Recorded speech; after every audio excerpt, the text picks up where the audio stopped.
ఈరోజు మొట్టమొదటిసారిగా వంకాయలు కోస్తున్నాను. నాకు మా ఆయనకి చాలా ఇష్టం. చెప్పు వేగ నువ్వు చెప్పేది చెప్పు. మా ఇంటి ముందు వేరే వాళ్ళ ల్యాండ్కి అబ్జర్వ్ చేశాము. చెప్పు. తెల్ల వంకాయలా? Wow, very nice.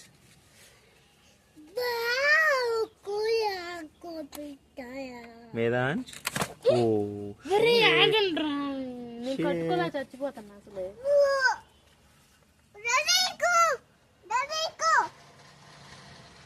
బాబా నేను క్యాప్సికం కోసం వెయిటింగ్ బాబా అసలు.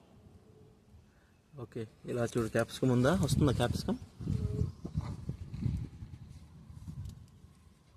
బావగారు ఎన్ని కొత్తగా అమ్మని తీసుకొస్తాను. యూట్యూబ్లో పెడతాను ఈరోజు తీసి. అక్కడ దోసకాయ కూడా ఉన్నట్టుంది చూడండి.